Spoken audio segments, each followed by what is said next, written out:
trust Him. I'll prove Him all and all. Jesus, Jesus, precious Jesus, oh, for grace to trust Him more.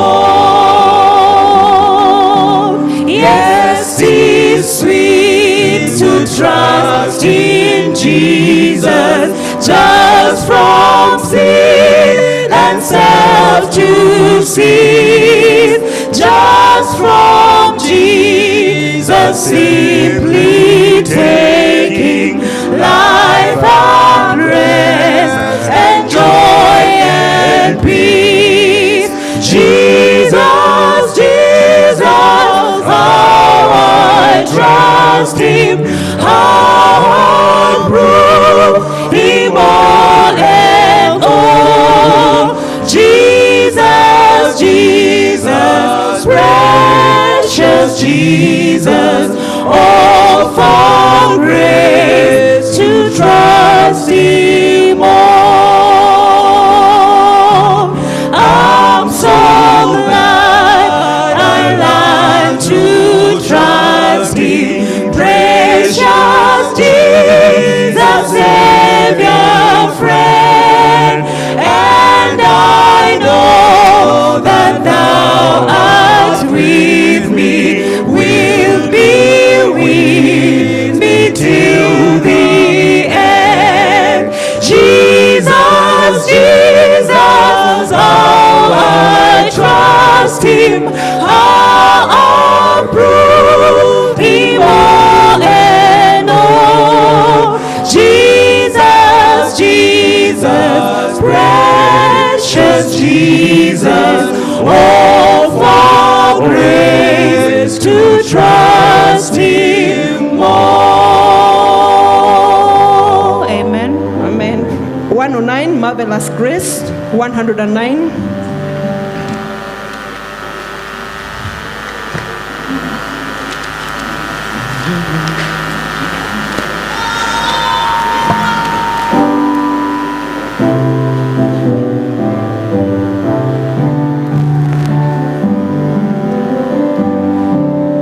Marvelous grace of a loving Lord, grace that exceeds our sin and our guilt. Yonder on Calvary's mount outpoured, there where the blood of the Lamb was split.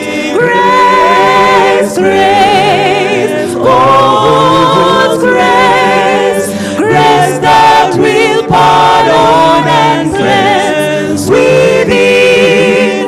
Grace, grace, God's grace, grace that is greater than all our sins.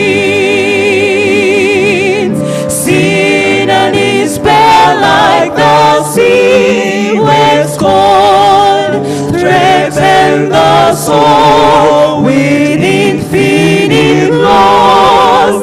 Grace that is greater, yes, grace untold, points to the refuge, the mighty cross. Grace, grace, God's grace, grace that will pardon and cleanse within. Grace, grace, God's grace, grace that is greater than all our sins. Marvelous, infinite, matchless grace, freely bestowed on all who believe. You that are longing to see His face, will you this moment His grace receive? Grace, grace, God's grace,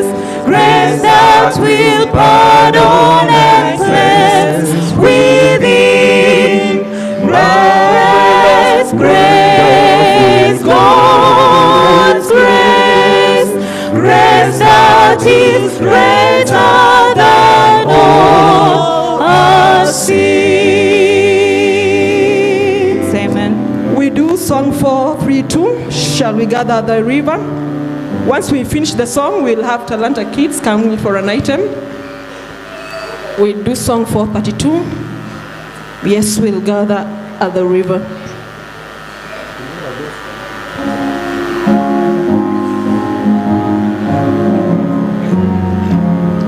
Shall we gather at the river, where bright angels' feet have trod, awed with His crystal tide forever, flowing by the throne of God?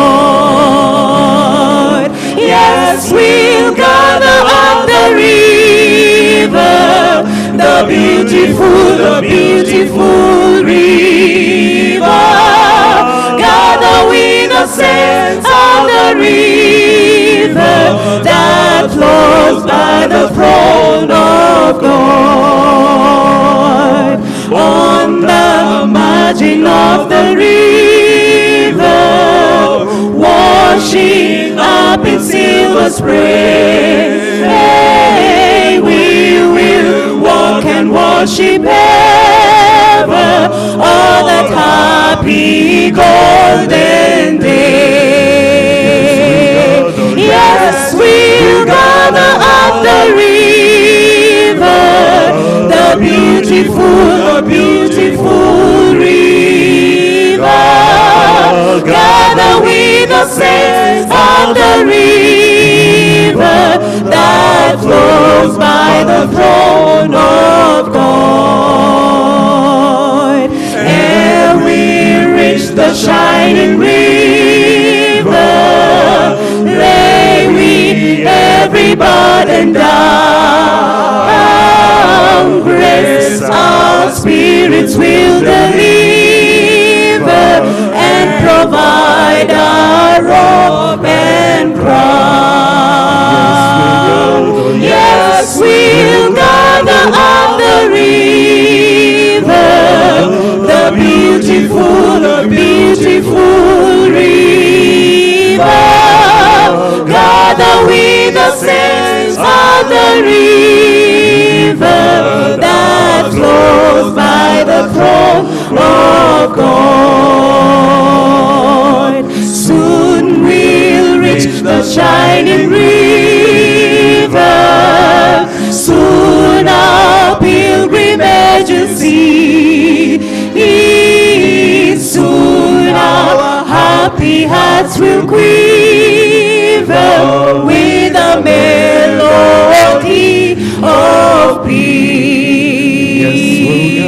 Yes, we'll gather at the river, the beautiful river.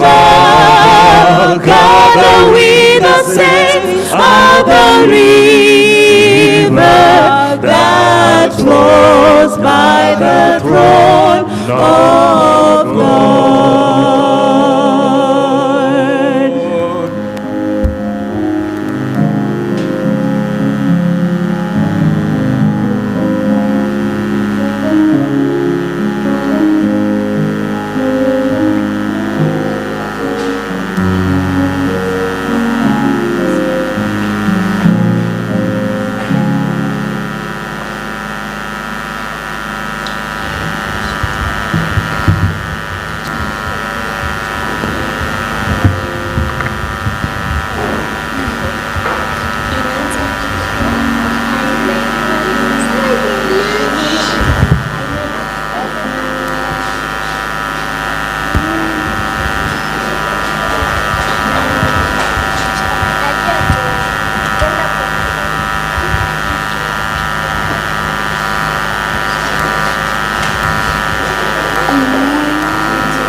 Happy Sabbath, happy day.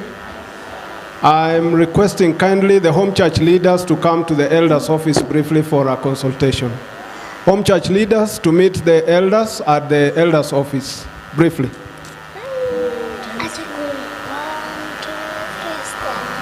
I may not be old enough to say a word to you. I may not be old enough to say it correctly. I may not be old enough to tell you what I mean. But listen, listen, God uses me. But listen, listen, God uses me. LGBTQ, no, no. LGBTQ, no, no. LGBTQ, no. We say no to LGBTQ. LGBTQ, no, no. LGBTQ, no, no. LGBTQ, no. We say no to LGBTQ. If this happens, what will be in future when I grow? If this happens, what will be in future when I grow? Morals and values are decaying day by day. Morals and values are decaying day by day. If this happens, what will be in future when I grow? If this happens, what will be in future when I grow? Morals and values are decaying day by day. Morals and values are decaying day by day. LGBTQ, no, no. LGBTQ, no, no. LGBTQ, no. We say no to LGBTQ. LGBTQ, no, no. LGBTQ, no, no. LGBTQ, no. We say no to LGBTQ. If I am a child of God, do what the Bible says. If you are a child of God, do it correctly. If you are a child of God, do what the Lord has said. A male and a female to and a female to make a family. A man and a woman to make a family. LGBTQ, no, no. LGBTQ, no, no. LGBTQ, no. We say no to LGBTQ. LGBTQ, no, no. LGBTQ, no, no. LGBTQ, no. We say no to LGBTQ.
Happy Sabbath. Happy Sabbath. Happy Sabbath once more. We want to thank the Lord for having taken care of us throughout the week up to this time. It is now time for announcements, and I would wish to take a short time so that we continue with the programs of the day. Let's pray. Our Heavenly Father, we want to thank you for this time. As we go through the announcements, we pray that may they do your bidding, and may you give us strength to do your will. For this is our prayer in Jesus' name. Amen. Today is a visitor's Sabbath. So I would begin by inviting the visitors to stand up. If you are a visitor amidst us, please just rise so that we can say hi to you. Visitors amidst us, thank you, brother. Thank you, brother. Thank you. Visitors amidst us, thank you. Yeah, I can see there are many. And there are some who wrote their names in this book. Otieno Devox Omiti. You can stand if I read your name here. Monica K. Mary, Dorcas Ibia, Jane Moriki, Eska Ongeri, Samuel Nyakundi, Omare Joash, Beatrice Ogechi, and Hudson Michoma. Those had the privilege of writing their names here. So, because it's a visitor Sabbath, I want us to welcome our visitors in a special way. And I will give opportunity to those who are close to the visitors. If you are close to the visitor, right or left, please stand up.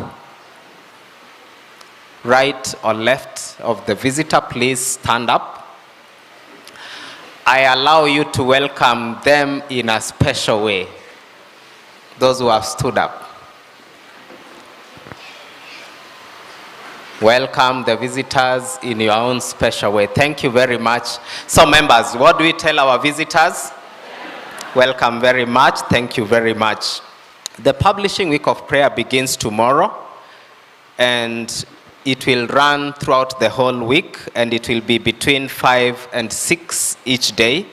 So all members are welcome. We will be having a visitor from Rongo, so please come and let's be blessed together. Next Sabbath, we will be having a book harvest Sabbath, or we will be having harvesting of books for mission and specifically for street evangelism. We are targeting 2,000 books, spiritual books, and we want to encourage each one of us to either buy books, and there are specific books that the publishing has planned. You can buy Bibles, either Ekegusi Bible, English Bible, or a Kiswahili Bible, and bring a new one. Don't bring a used one. And then we also have Steps to Christ, Finding Peace Within, The Great Controversy, or The Desire of Ages, or Great Hope. So those are the books that have been identified. We can either come with money, you can come with money and give as a contribution to buy these books, or you can buy the books, new ones, and come with them. Then we can hand them over to the publishing director so that they can do that street evangelism. So that will happen next Sabbath. So please prepare, either buy books and bring, or carry with you some money so that we can sponsor this street evangelism program and get 2,000 books. The council, the publishing council, will be meeting after the divine service. Next Sabbath, we shall have a child dedication, and those who have children that are to be dedicated can communicate the names of the children to the children leader, that is Sister Mary Onkoba, or the children elder, that is Elder Edwin Mongare. And Far East Home Church, you remain shortly after the sermon. Tomorrow we shall have a 10-hour training for the master guides, adventurers, leaders, and pathfinder leaders. The master guides, the adventurers, leaders, and the pathfinder leaders, and those who may be interested to attend. There is a registration of 200 shillings. Please carry with you 200, Bob. And the training will begin from 7 in the morning to 6 in the evening. So all those who are concerned, please purpose to attend. The South Kenya Conference shall have a master guide training on 30th of April at this venue, Kisii New Life Church ground, as from 8 a.m. Registration is 1,000 shillings and the facilitators will be the Kenya Red Cross. All master guides and those interested are requested to attend. The investor ceremony for the pathfinders and adventurers will be on the 23rd of this month, and parents who have paid for their children, please come with the shares on Sabbath and hand them over to the children leaders. So please take note of that. The Sabbath school lesson teachers to meet immediately after the divine service so that they can pick the Sabbath school seminar materials. You are meeting at the children's corner back here, and you are going to be meeting your leader. So please take note of that. Hospital Central Lower are on duty next week, and you are requested to meet your leaders immediately after the sermon. Home Church Fellowships, Milimani, will be meeting at Eric Ongwae's home at Getare. Mwembe will be meeting at Brother Bikoro's home. Daraja Gesonso will be meeting at Jane Mogova's home opposite Itiro Primary Gate. Then Nyanchwa Lower will be meeting at Daphne Gichaba's house at Image Court. And Nyamataro will be meeting at Goodka Memorial. Pastors' announcements. Tomorrow, that is the 8th of April, there shall be Children's Teachers Fellowship and Prayer Band at Darajambili SDA Church, Darajambili District, as from 9 a.m. All children teachers to attend, so please take note of that. On the Sunday of 16th April, that is next week on Sunday, there shall be a Nyanchwa Station Women Ministries Fellowship and Prayer Band at Matoke SDA Church, Nyamataro District. It will begin at 9 a.m. and all ladies, you are requested to attend. So please take note of that. The owner of the car KBD 301, your lights are on. Please attend to your car. KBD 301. So please attend to your car. That is the end of the announcements, and may God bless you. Let's pray. Our Heavenly Father, we want to thank you for this time. Thank you for the announcements. As we go into your service and as we do the bidding of the announcements, we pray that may your presence be with us. Guide us in the day's program, for this our prayer in Jesus' holy name. Amen.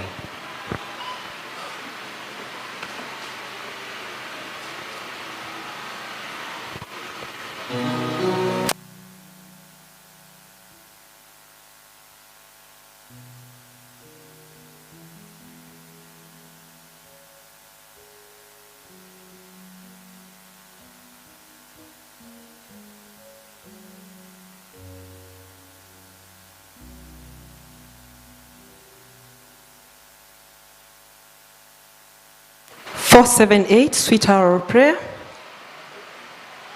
Sweet hour of prayer. Together. Sweet hour of prayer. sweet arrow prayer that calls me from a world of care and bids me at my Father's throne, make all my wants and wishes known. In seasons of distress and grief, my soul has often found relief, and oft escape the tempter's snare by thy return, sweet arrow prayer.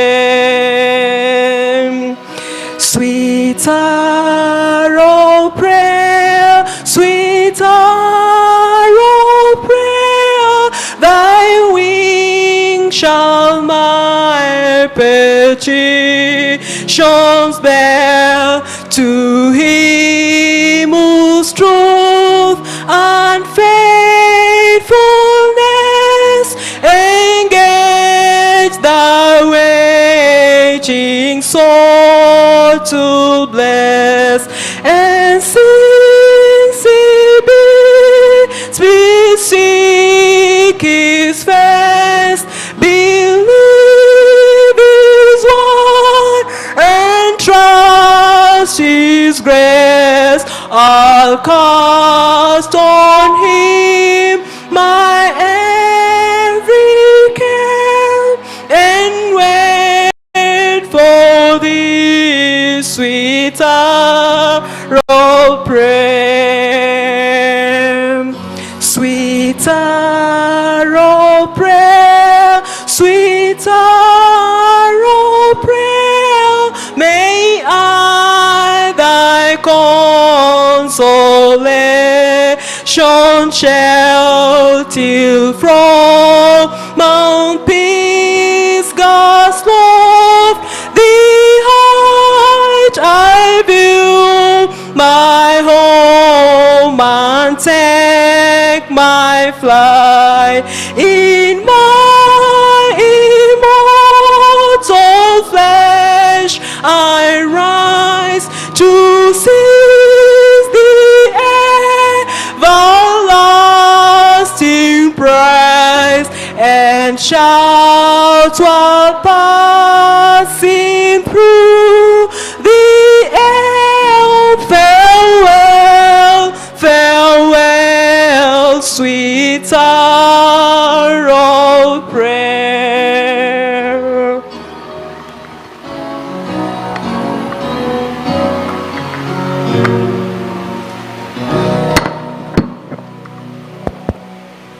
Happy Sabbath and happy day.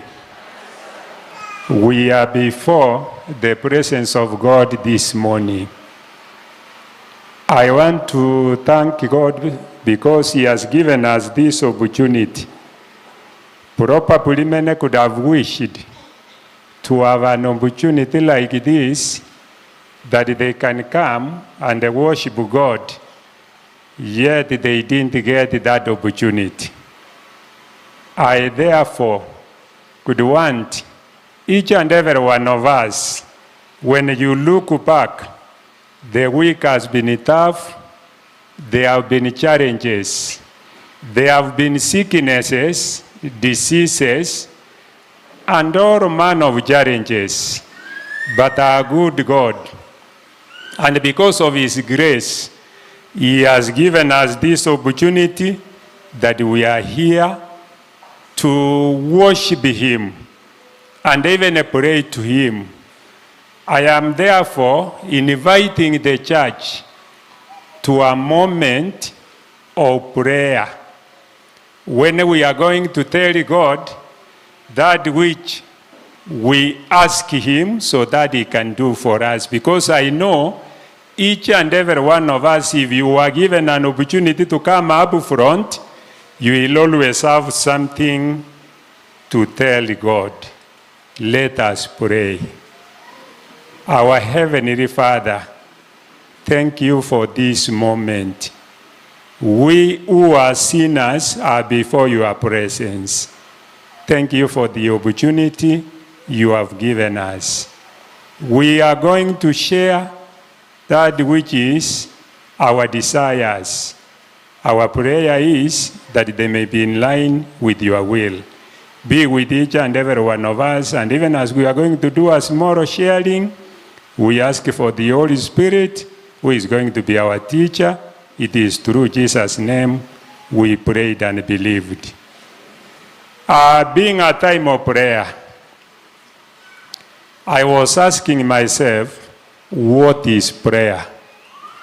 And then what came into my mind?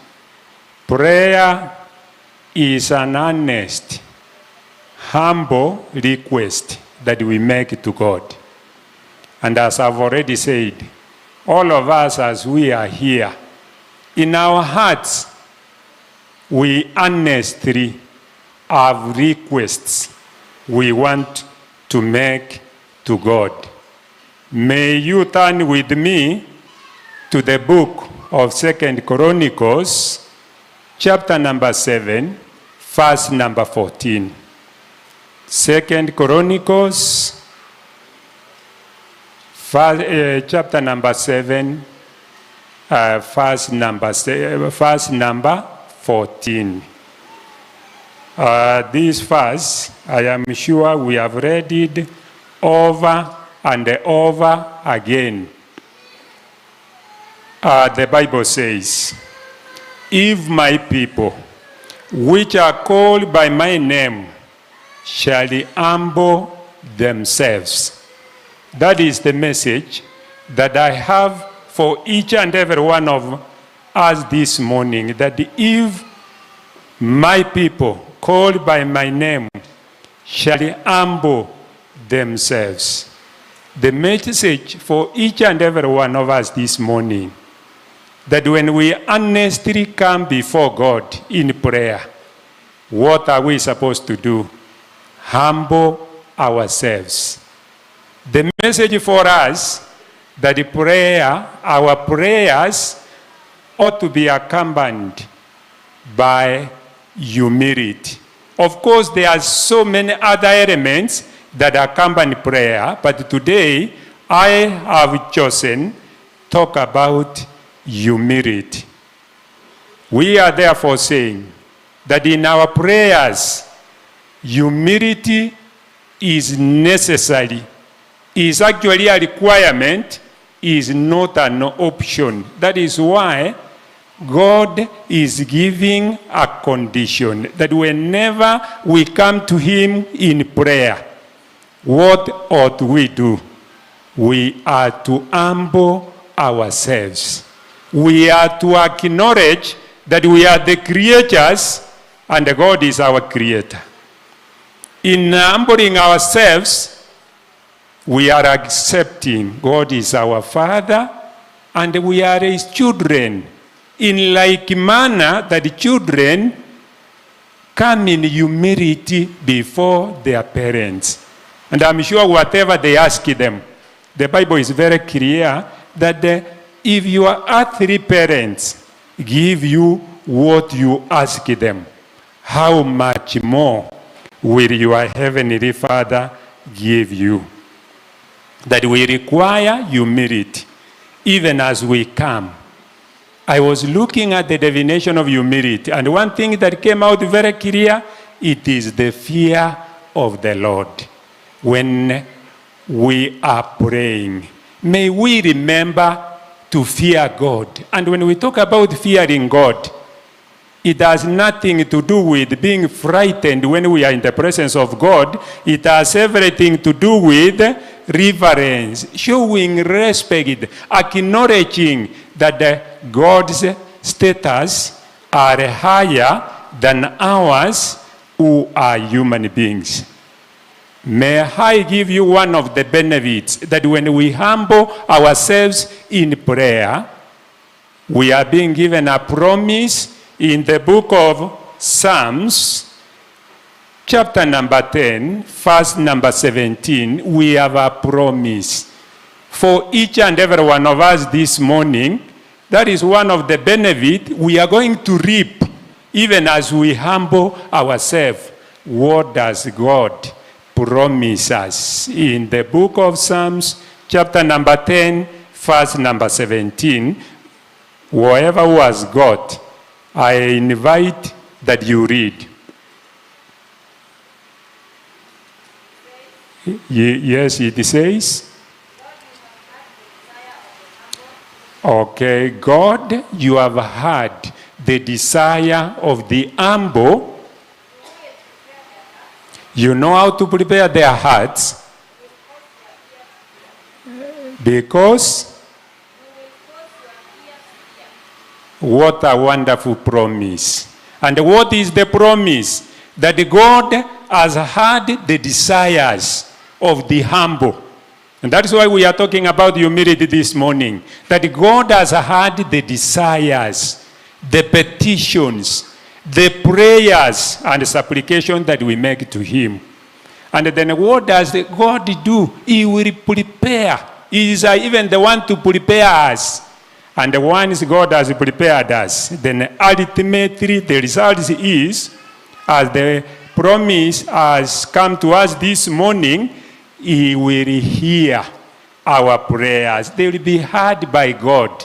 What a wonderful promise that when we come to God in humility, He will hear our prayers. He will have a listening ear to that which we ask Him.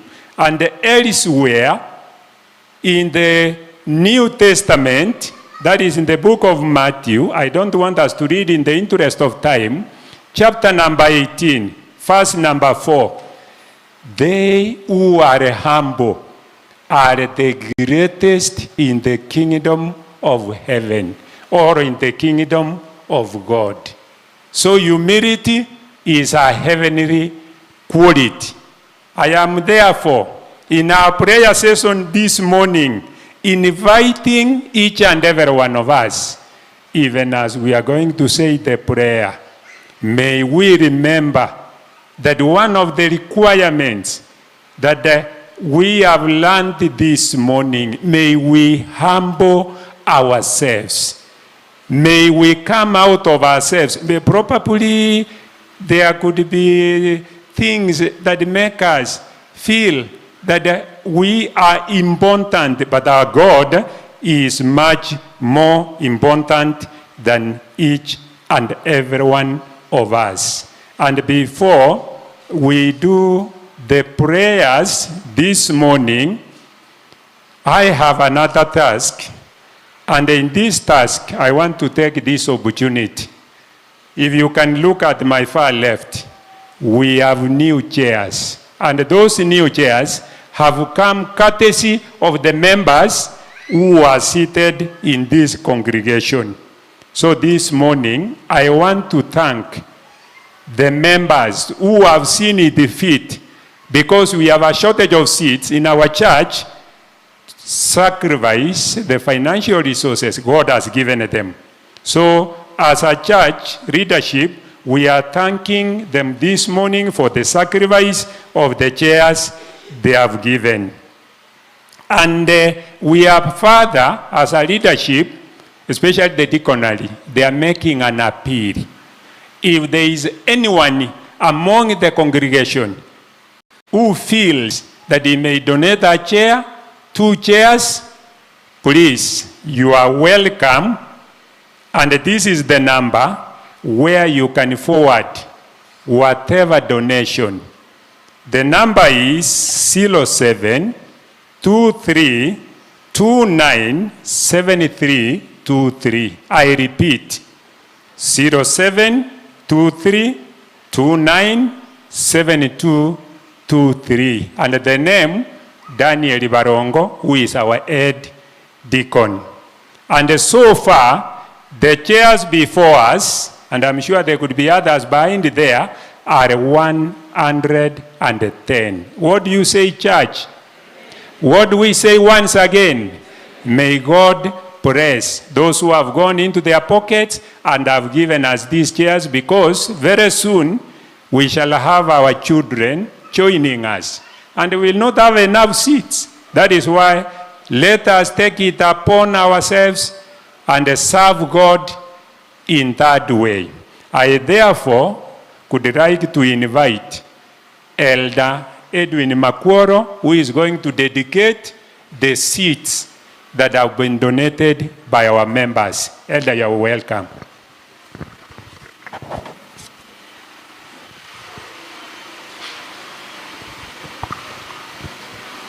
All right, thank you very much. Whenever we dedicate items before the presence of the Lord, what we are saying is that they are going to be used for the service that is due. That is the service of the sanctuary or the service of the church here. So we are going to pray, and then these seats can even be used immediately.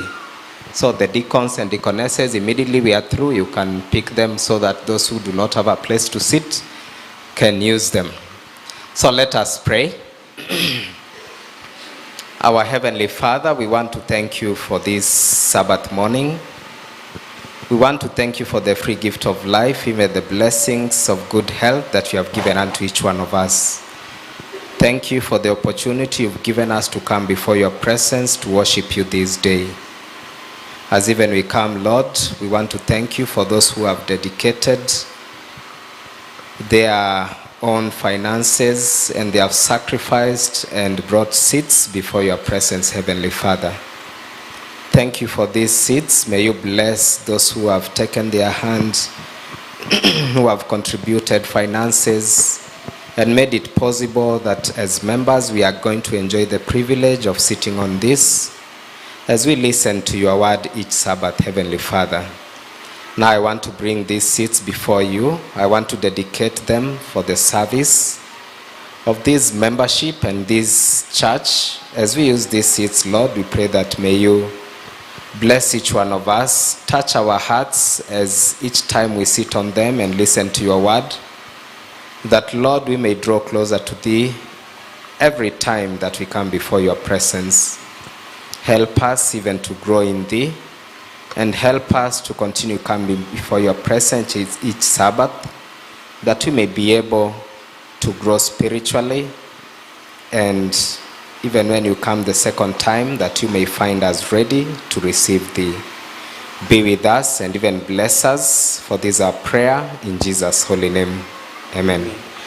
So in humility, I still invite the church into prayer, even as we pray for the requests in this basket. So in humility, may we bow as we pray. And if you find space, I hope I'm not asking too much, you can still kneel down. We are praying.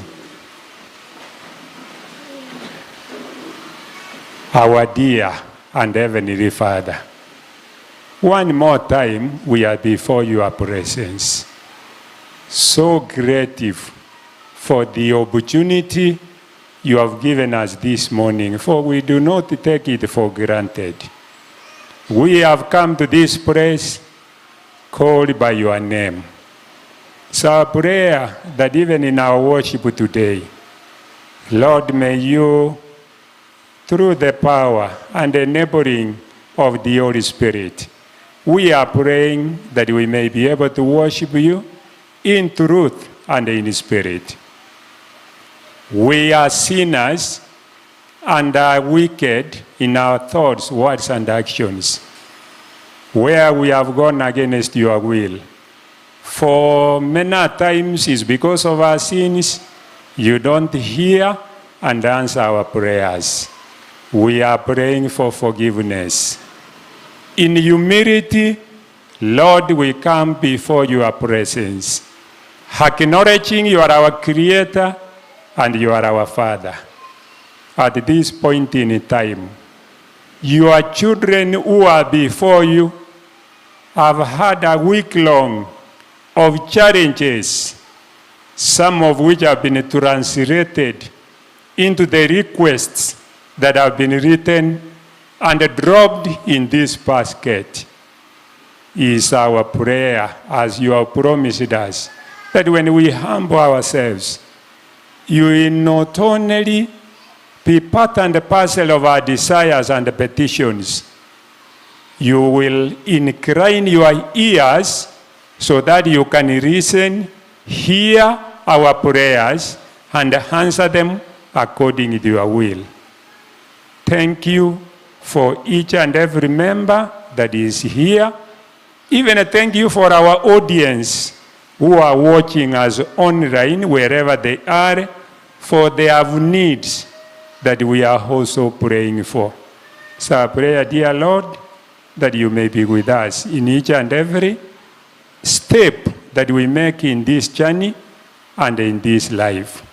The remaining programs of the day, we want to dedicate them to your able hand, that even as we began with, you be with us.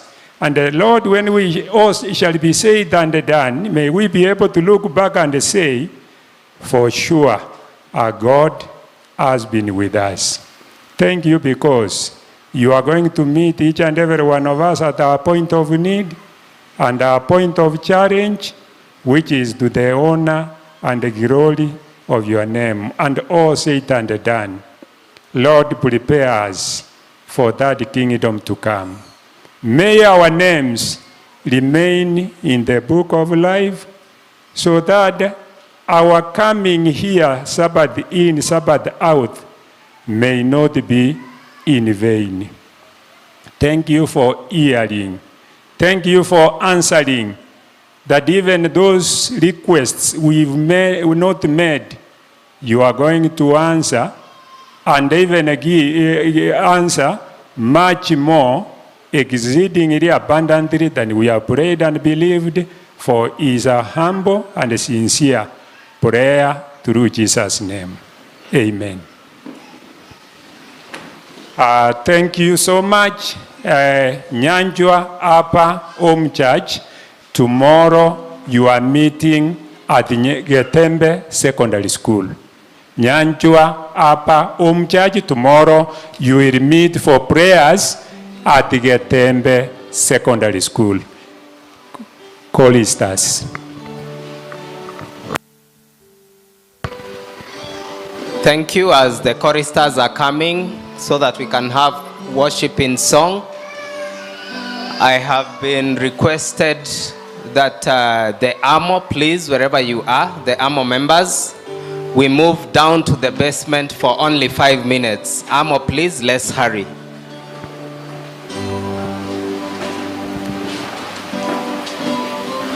$522, my hope is built on nothing less. 522.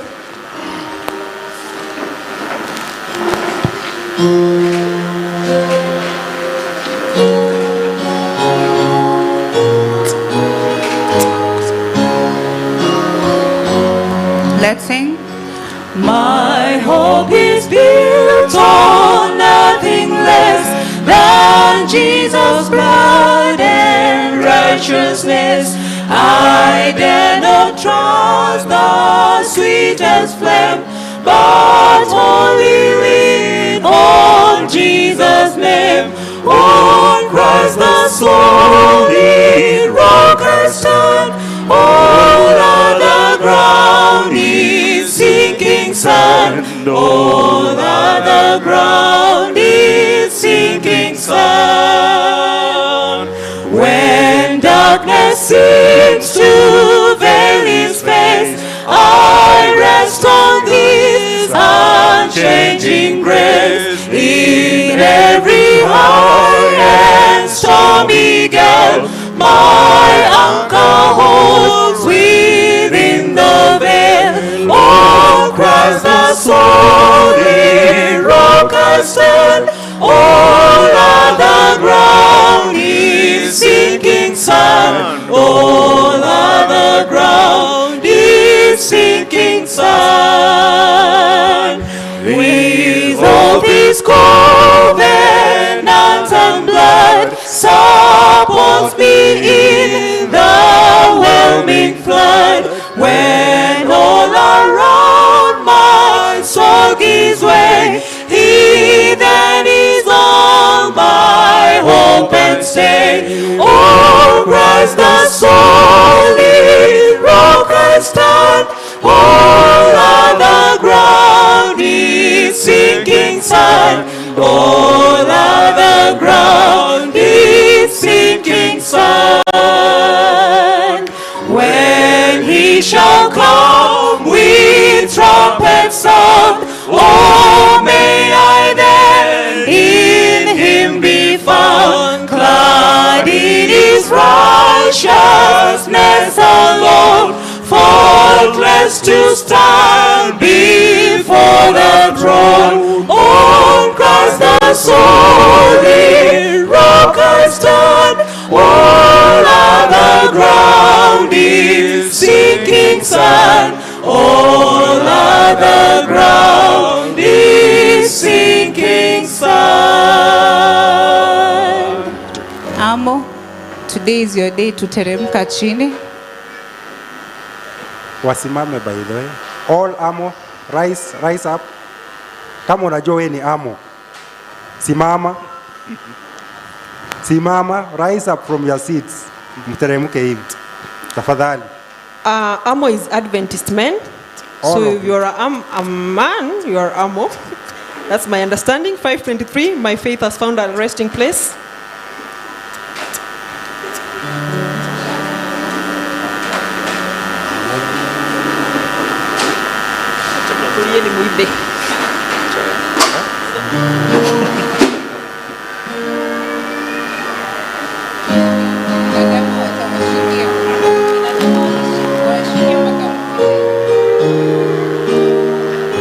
Let's sing. My faith has found a resting place, not in a man-made creed. I trust the ever-living Word that for me will plead. I need no other evidence. I need no other plea. It is enough that Jesus died and rose again for me. Enough for me that Jesus saves. This ends my fear and doubt. A sinful soul, I come to him. He will not cast me out. I need no other evidence. I need no other plea. It is enough that Jesus died and rose again for me. My soul is resting on the word, the living word of God. Salvation in my Savior's name, salvation through his blood. I need no other evidence. I need no other plea. It is enough that Jesus died and rose again for me. The great physician heals the sick, the lost he came to save. For me his precious blood is shed, for me his life he gave. I need no other evidence. I need no other plea. It is enough that Jesus died and rose again for me. 625, higher ground. Ndio swing moja.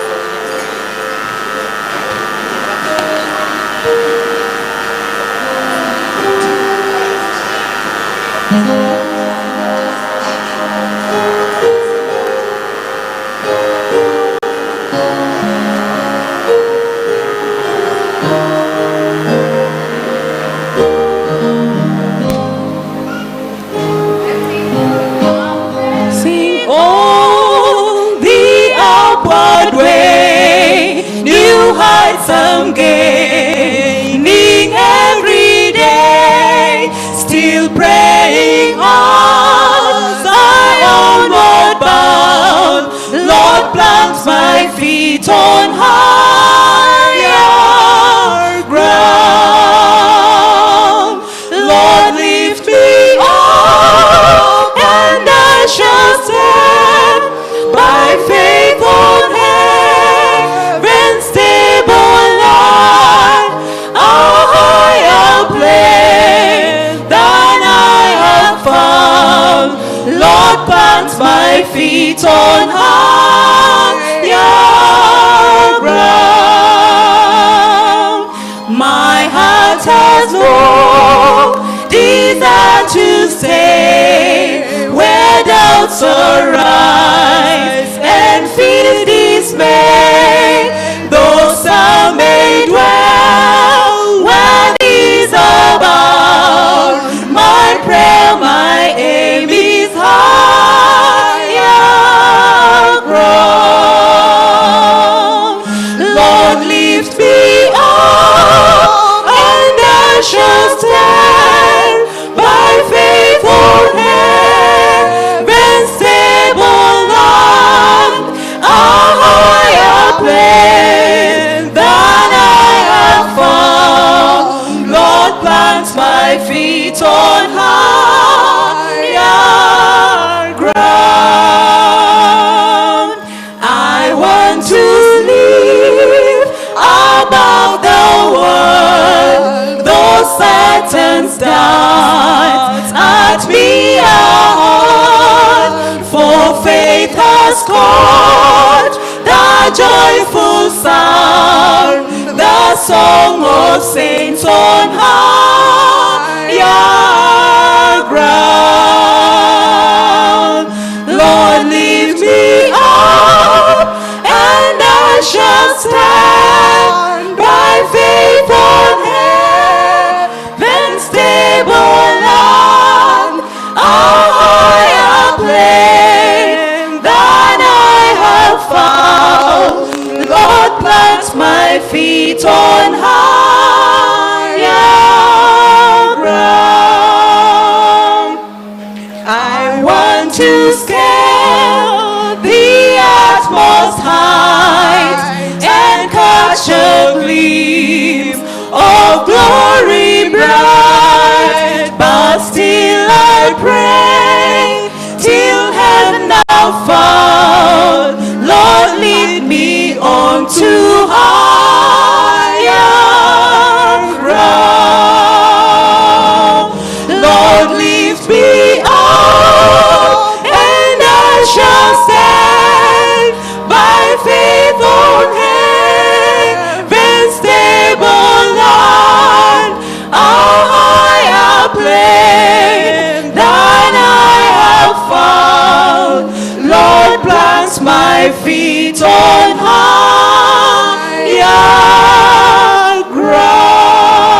ground. Amen. Miguuni pake Yesu, song number, I don't know, it's 150 something Swahili. 146. 146 Swahili. 46 Swahili. That's what they sing.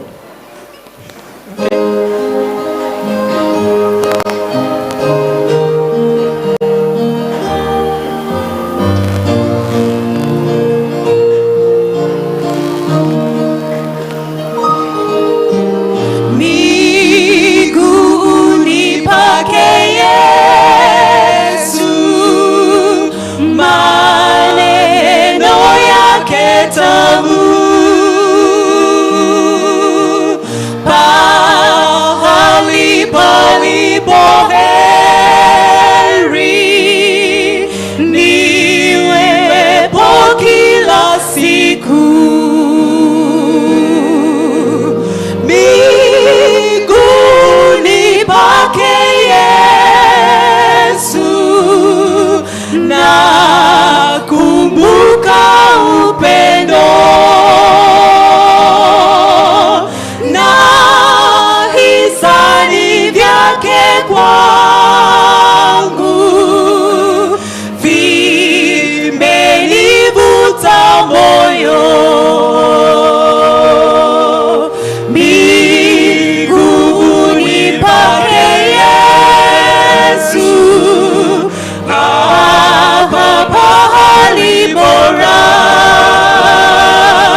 a little while, we are going home. 626 in English.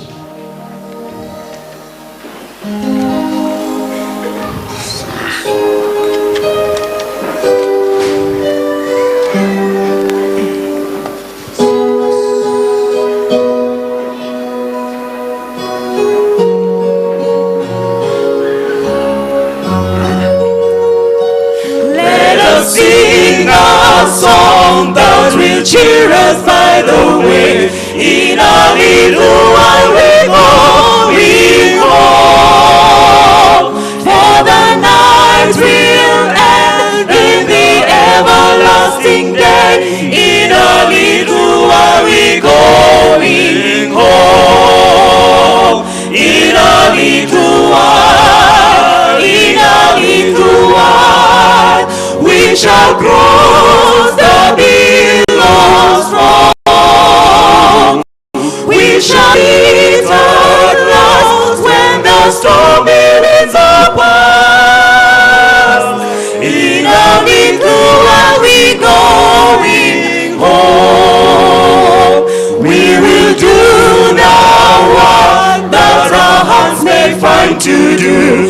In a little while we going home, and the grace of God will our daily strength renew. In a little while we going home. In a little while, in a little while, we shall cross the billows fall.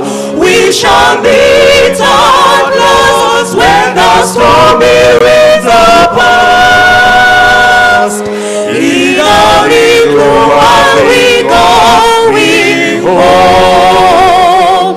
We will spoon the path for some weary wayward feet. In a little while we going home, and may loving hearts spread around and influence sweet. In a little while we going home. In a little while, in a little while, we shall cross the billows fall. We shall meet at last when the stormy winds are past. In a little while we going home. There's a rest beyond, there's relief from every care. In a little while we going home, and no tears shall fall in the city bright and fair. In a little while we going home. In a little while, in a little while, we shall cross the billows fall. We shall meet at last when the stormy winds are past. In a little while we going home. Amen. Amen. 511, I know whom I believeth. 511, I know whom I'll believeth.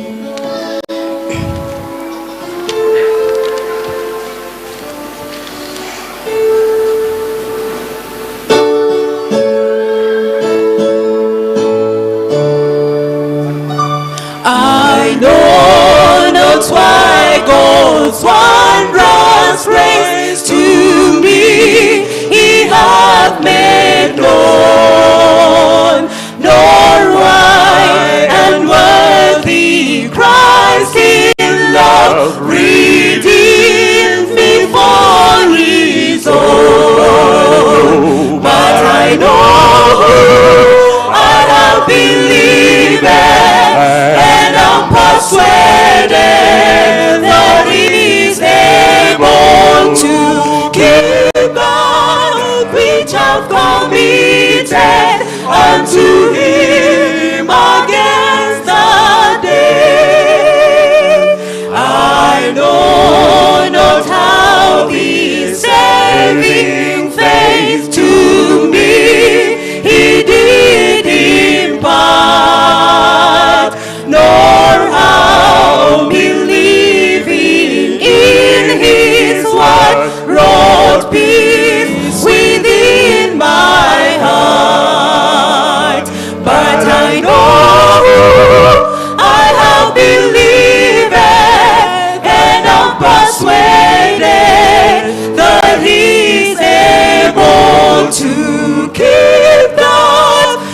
which I've committed unto him against the day. We rise up with song 495, that is 495, the first stanza and chorus, to welcome the ministers.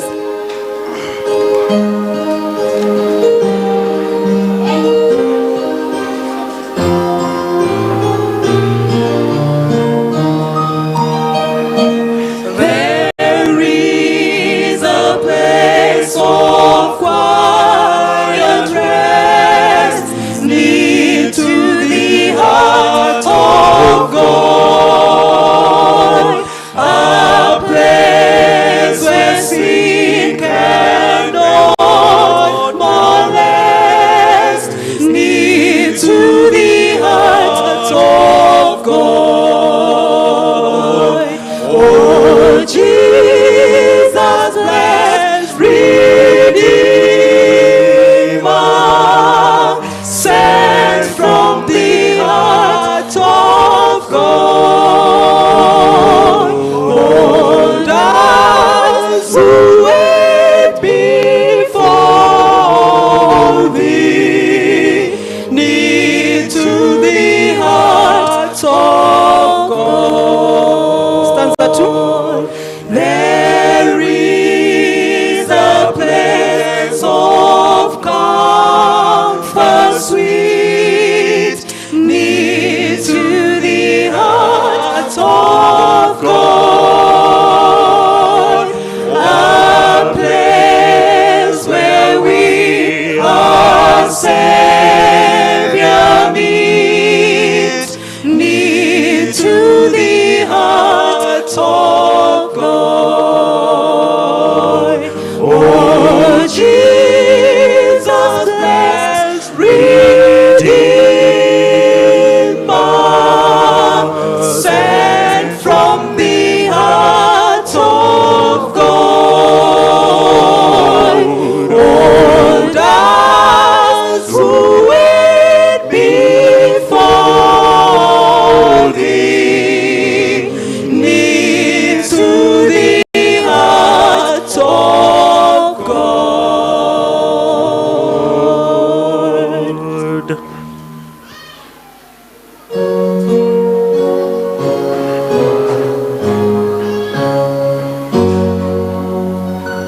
Praise God from whom all blessings flow. Praise him, all creatures he below. Praise him above the heavenly host. Praise Father, Son, and Holy Ghost.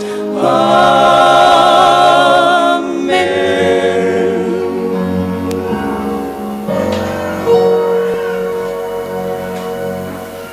Our Father, we are before you. You know us as your children. You have the right language to speak to each and every one of us. So speak, Lord, for it's your time. We pray in Jesus' name. Amen.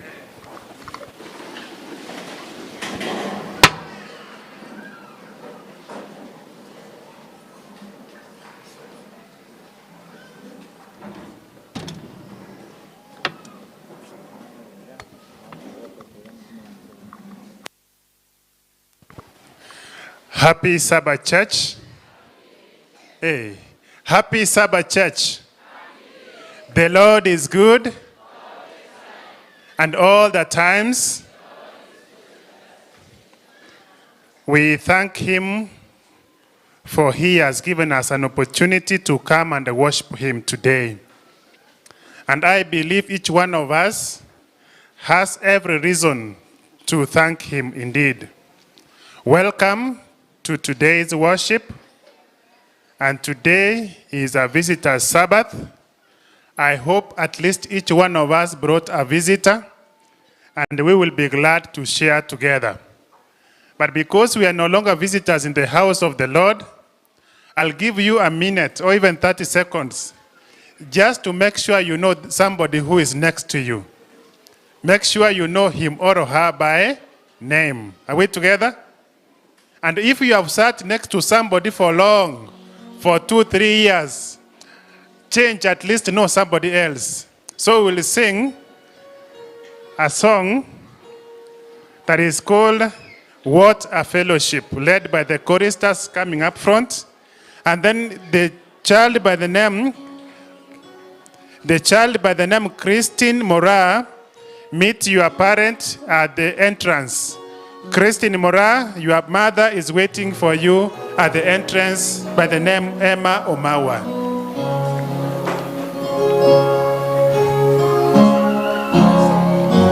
Let's sing. What a fellowship, what a joy divine, reigning on the everlasting arms. What a blessedness, what a peace is mine, leaning on the everlasting arms. Lean on Jesus' praise, lean on Jesus' praise, safe and secure from all alarms.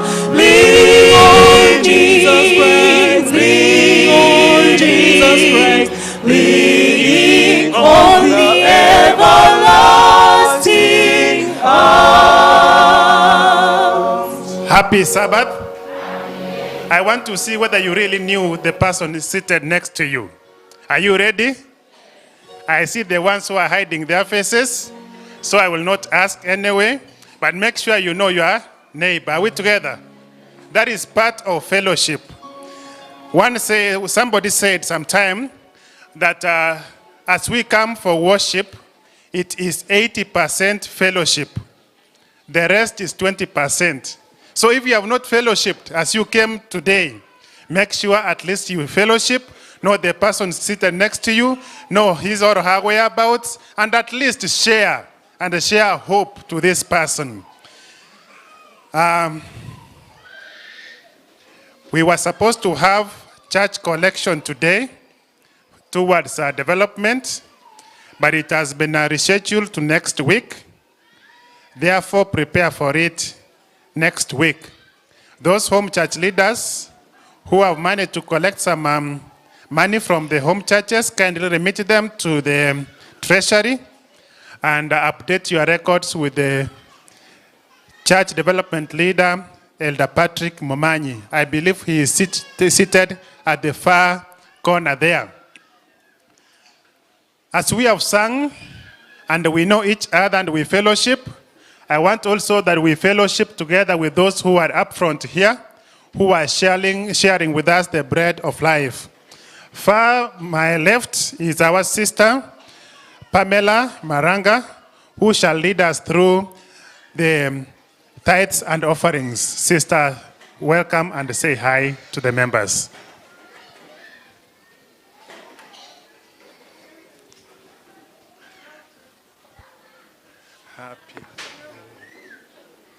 Happy Sabbath. I see people are flopping everywhere.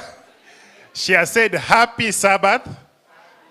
No, she didn't greet you like that. Happy Sabbath. Happy day. Elder Atuti, make sure you join the class. The one who is going to lead us through the song service is our brother, Dr. Andrew Makori. Rise up and say hi to the church. Good morning, church. Good morning. Happy Sabbath. Happy day. May God bless us all. The one who is going to do the key text is our brother, Jimmy Ayako. Jimmy, rise up and say hi. Happy Sabbath. Happy day. Happy Sabbath. I am Elder Wycliffe Machuki, one of the servants in this church. And the one who is going to break the bread of life is our pastor, Pastor Richard Ayeko from Ranen, and he is the district pastor, Oyani district. When his time shall come, he shall come and say more, but I want him to rise and wave to the congregation. Thank you. God bless you. The program shall run unannounced from here.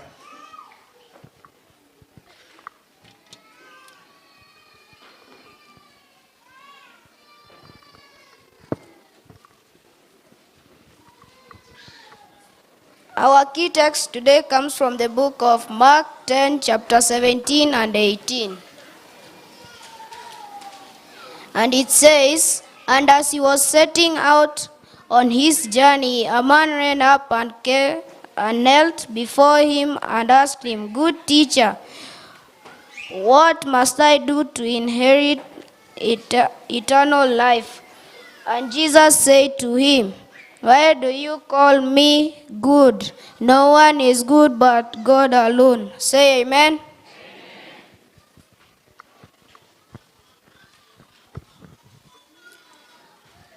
I now invite us all to rise and use number 469, leaning on the everlasting arms.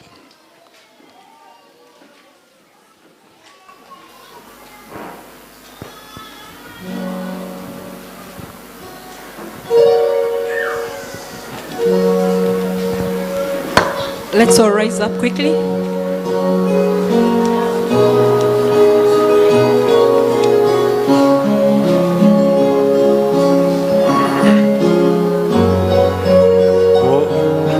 What a fellowship, what a joy divine, leaning on the everlasting arms. What a blessedness, what a peace is mine, leaning on the everlasting arms. Lean on Jesus Christ, lean on Jesus Christ, safe and secure from all alarms. Lean on Jesus Christ, lean on Jesus Christ, leaning on the everlasting arms. Oh, how sweet to walk in this pilgrim way, leaning on the everlasting arms. Oh, how bright the path grows from day to day, leaning on the everlasting arms. Lean on Jesus Christ, lean on Jesus Christ, safe and secure from all alarms. Lean on Jesus Christ, lean on Jesus Christ, leaning on the everlasting arms. What have I to dread? What have I to fear? Leaning on the everlasting arms. I have blessed peace with my Lord so near, leaning on the everlasting arms. Lean on Jesus Christ, lean on Jesus Christ, safe and secure from all alarms. Lean on Jesus Christ, lean on Jesus Christ, leaning on the everlasting arms.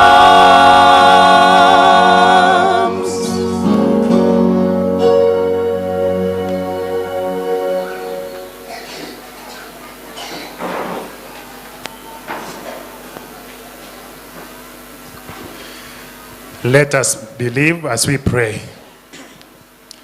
Mighty, everlasting God and Father in heaven, the Ancient of Days, our Maker, our Redeemer, and our Sustainer, we come before your presence this holy hour of the Sabbath to seek you in prayer, that you may hear our cries, that you may hear and answer the sincere desires of our hearts according to your riches in glory.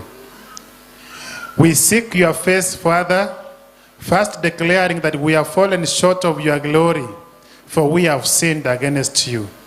And indeed we come with a sincere desire that you may wash us, cleanse us of all our unrighteousness, that we may appear before you as whiter than snow.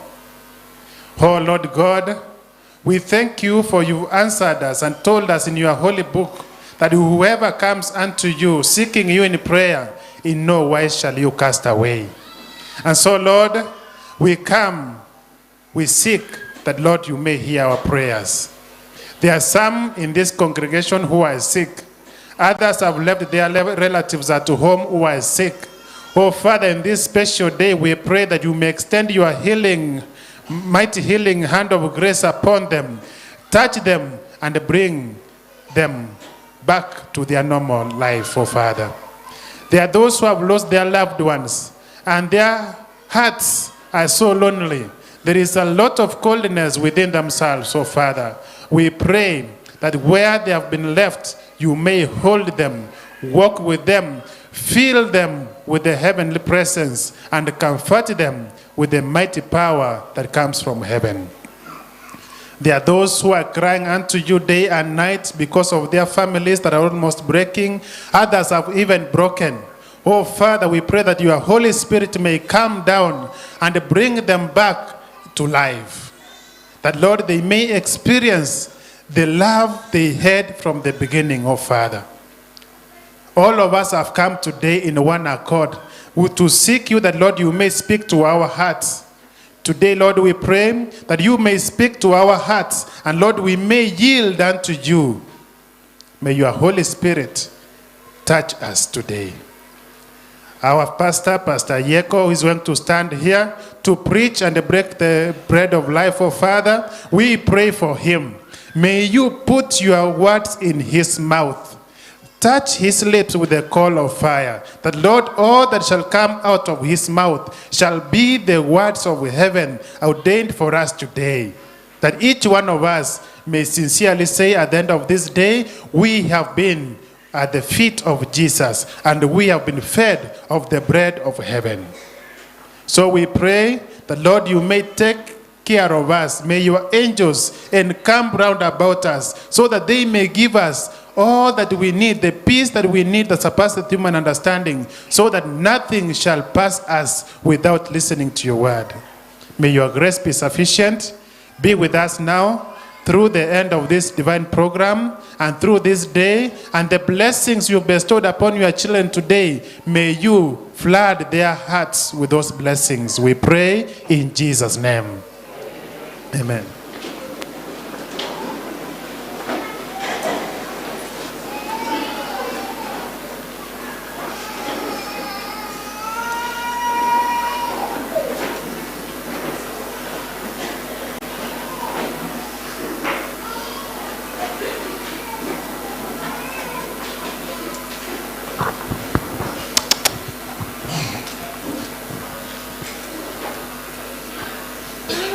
Hello. Hello. Happy Sabbath. Happy day. I want you to do what I'm doing. That's when I'll know you have responded to my greetings. Hello. Happy Sabbath. You do that. Happy day. Thank you. This time is for collection of tithe. And I want to first ask the deacons and deaconesses to please stand. Deacons and deaconesses.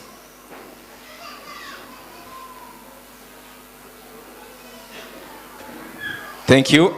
We want to read from the Bible, Book of Deuteronomy, chapter 14, verse 22 to 23.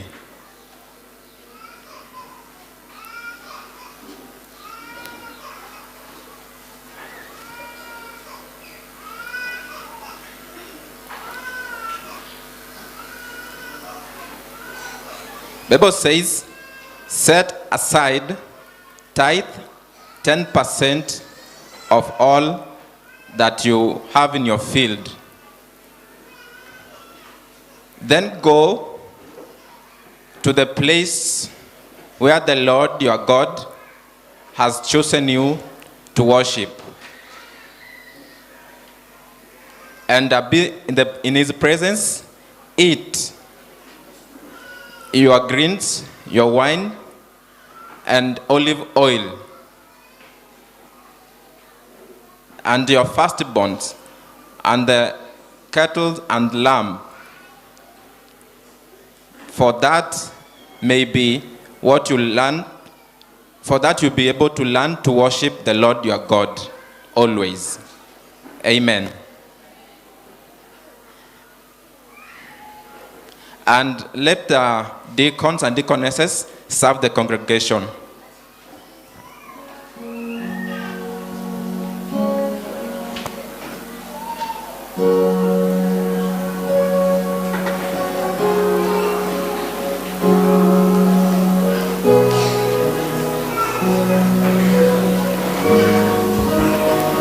Song 359.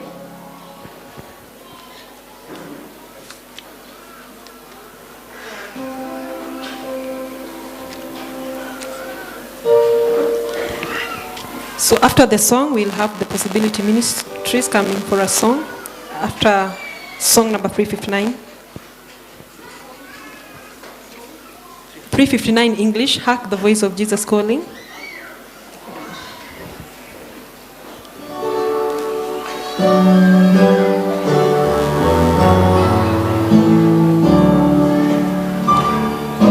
Hark the voice of Jesus calling, who will go and work today? Fields are white, the harvest waiting, who will bear the sheaves away? Loud and long the Master calleth, rich reward he offers free. Who will answer gladly, saying, Here am I, O Lord, send me. Possibilities, you can be coming. If you cannot cross the ocean and the heathen lands explore, you can find the heathen nearer. You can help them at your door. If you cannot speak like angels, if you cannot preach like Paul, you can tell the love of Jesus. You can say he died for all. If you cannot be the watchman standing high on Zion's sword, pointing out the path to heaven, offering life and peace to all. If you pray and speak your bounties, you can do what heaven demands. You can be like faithful Aaron, holding up the prophet's hands, while the souls of men are dying, and the Master calls for you. Let none heed you idly say, there is nothing I can do. Gladly take the task he gives you. Let his work your pleasure be. when he calleth, here am I, O Lord, send me.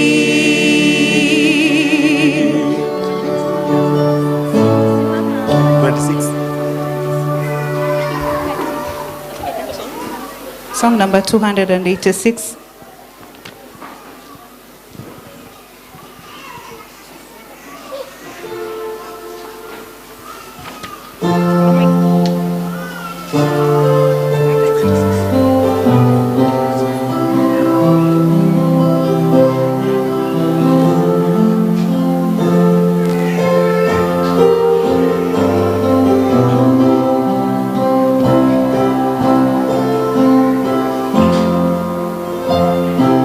Sing them over again to me, wonderful words of life.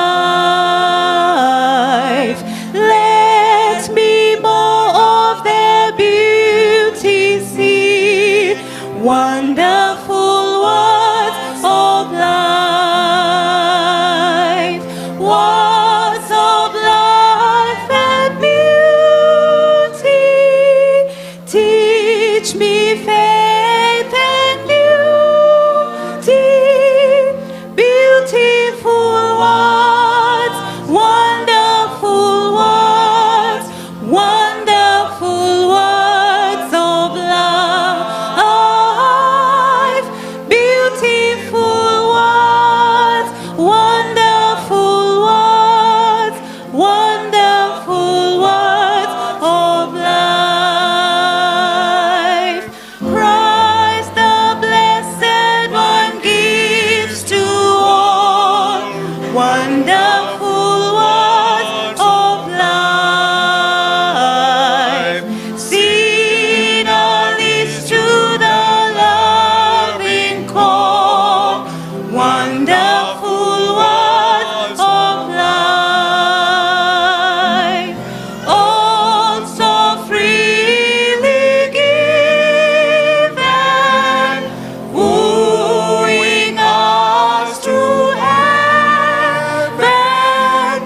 Beautiful words, wonderful words, wonderful words of life. Beautiful words, wonderful words, wonderful words of life. Sweetly echo the gospel call, wonderful words of life. Offer pardon and peace to all, wonderful words of life. Jesus, the only Savior, sanctified forever. Beautiful words, wonderful words, wonderful words of life. Beautiful words, wonderful words, wonderful words of life. Amen. Let's all rise to receive the offerings. Tusimame wote.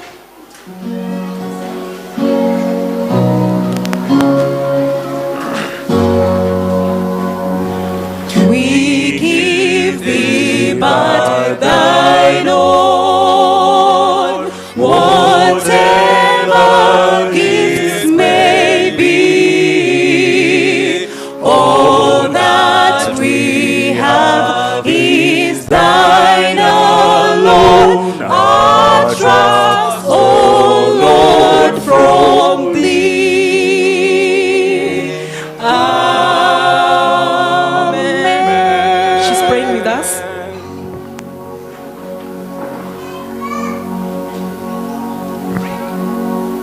We are praying. Our God, we thank you for blessing us this day. We thank you for the gift of money that we are able to collect. Lord, we pray that in Jesus' name.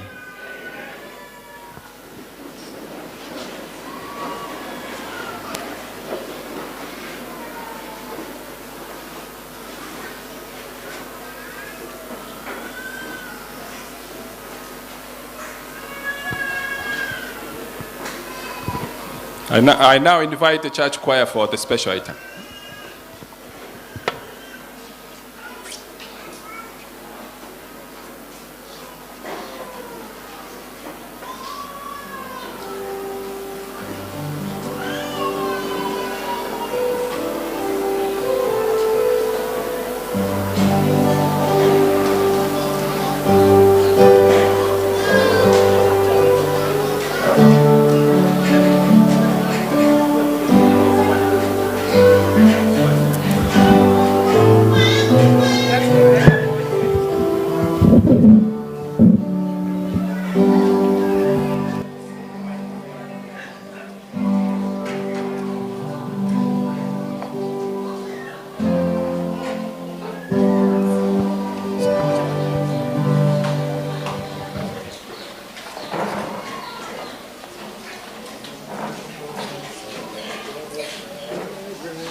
seems the children, someone is not here.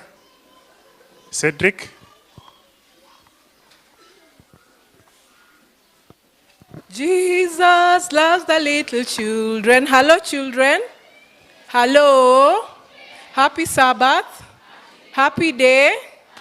Okay, I want us to do this chorus. Jesus loves the little children. All the children of the world. Red and yellow, black and white, they are precious in His sight. Jesus loves the little children of the world. Happy Sabbath, church. Happy day. Happy Sabbath. Children, when I say Jim, you say Jesus is the driver. Jim. Jesus is the driver. Jim. Jesus is the driver. Our story is about King Solomon. It's going to come from the book of 1 Kings chapter 3, verse 16 to 28. But our memory verse is verse 28. Who will read for us?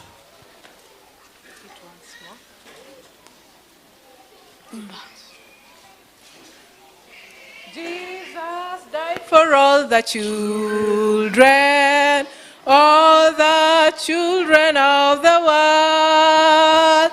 Red, brown, yellow, black and white, they are precious in His sight.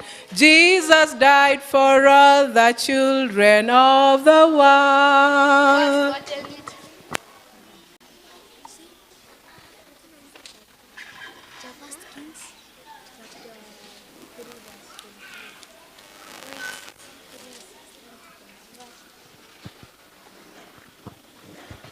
Verse 28.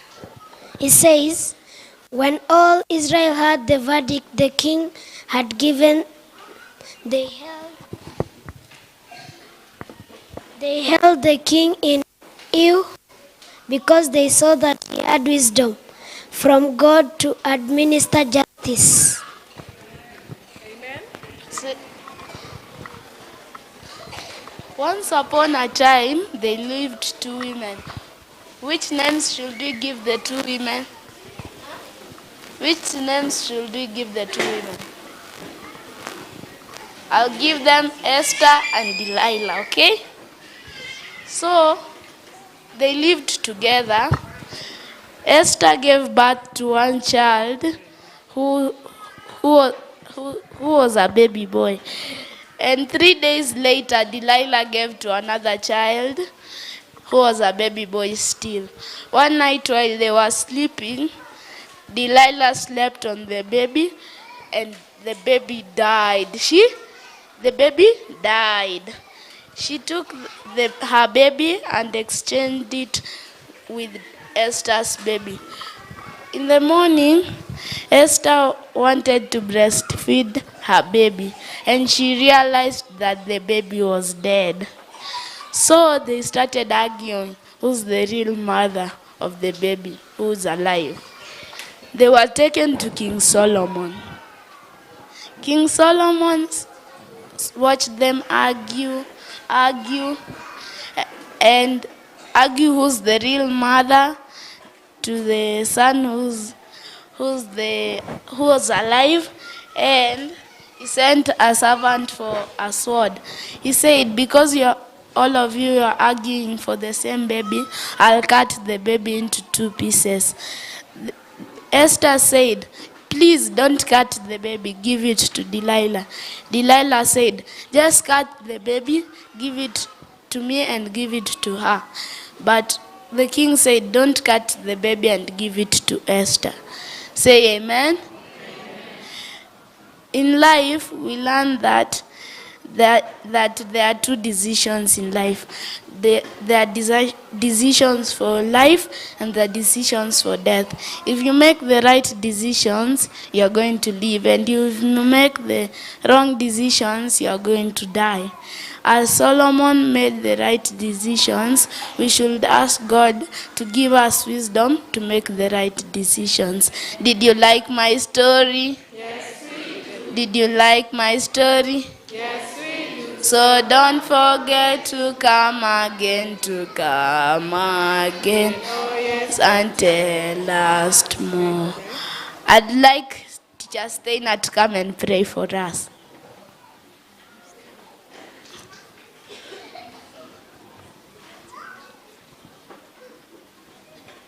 Did you like our story? Yes, did you like our story? Yes, so don't forget to come again,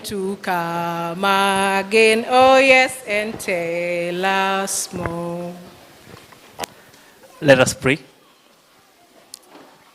Our Father in heaven, we are grateful in our hearts for the blessings of this day, and even for the sermon you've given us through your son Cedric.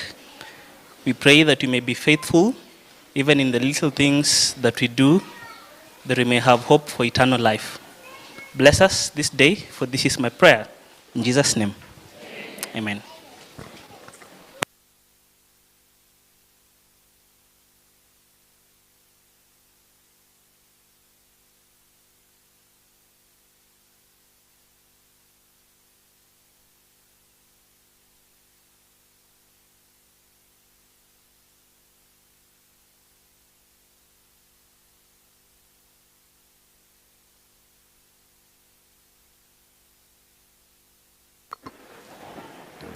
A happy Sabbath. Happy Sabbath, church. Happy day. I want to take this time to thank God for the opportunity to come and serve here, or rather share with you the Word of God. Elder Edwin called me some time back and shared with me that today is a visitor's Sabbath, and if I had an opportunity, I would come and share in the privilege of hearing what God has for us today. It's the first time I'm coming to this church. I'd never known there is some church down here in the valley. And now I know. As you are told, I'm Richard Ayeko. I serve in Oyani. Oyani is in Ranen Conference, and that's where I come from. I am also happy to have seen one of my good friends, the only person I know in this church, maybe as at now, maybe I'll know others because you are many as yet, but the only person whom my eyes caught across the board, whom I know, is Elder Roger Sabisai. I saw Elder somewhere. Elder kindly wave. Elder serves in Migori Central Church where I once worked. And he is the man behind that masterpiece. When you go to Migori Central, he's in charge of that great building. Thank you, Elder Edwin, for giving the invite. Our text is the book of Mark. The book of Mark, chapter 10. The book of Mark, chapter 10. And it's the story about the rich young ruler. The rich young ruler. From verses 17 through to verses 32, from verses 17 to verses 26, that particular passage is about the rich young ruler. But apparently we'll pick a few verses to expound on the entire story, or rather narrative, as is found there. The book of Mark is one of those three gospels that are grouped together. For those who understand how the Bible is clustered, then Mark falls within the synoptic gospels. That is Matthew, Mark, and Luke. The three gospels look at Jesus Christ with the same eyeglasses. They talk about the life and times, words and works of Jesus Christ almost from the same perspective. However, they have their distinct details, one above the other. Now, Mark is a very active gospel, and is said to have been written by John Mark. And John Mark writes it on behalf of Peter, the apostle. It is one of the earliest gospels, though it's the second in the chronological order because of certain reasons to those who organized the Bible. The story of the rich young ruler is found in the three gospels, and you will nowhere find the word, or rather the title, the rich young ruler. You can only get that if you read the three gospels together. And that's how those who read the story in the different excerpts in these gospels came up with the title, the rich young ruler.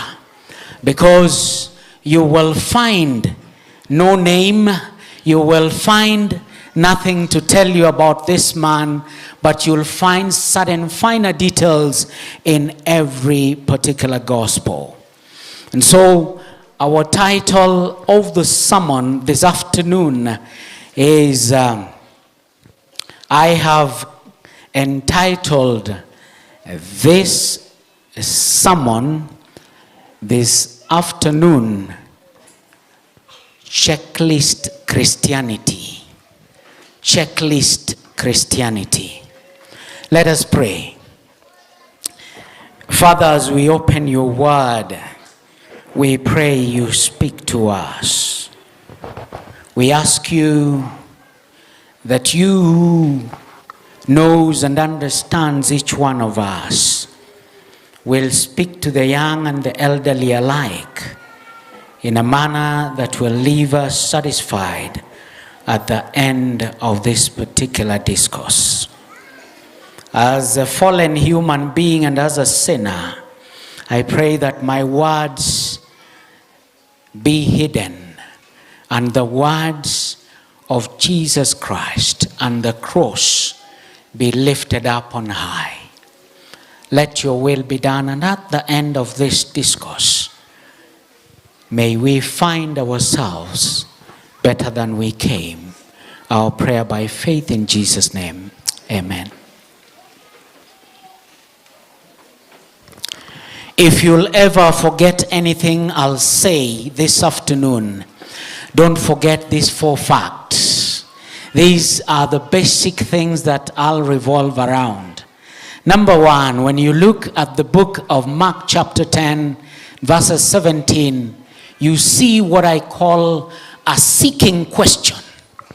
A seeking question.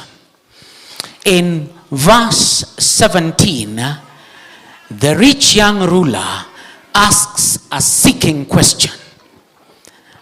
Number 2, in verses 18 and 19 of the book of Mark, we meet what I term as the standard answer. Jesus answers the rich young ruler, and I call that a standard answer. Number 3, Jesus goes on to speak to the rich young ruler in verse 21. That I call the stunning truth. The stunning truth. And finally in verse 22, I call it the sad departure. The sad departure. You will realize that I've christened my points around 4 S's. Seeking, standard, sincere, sad.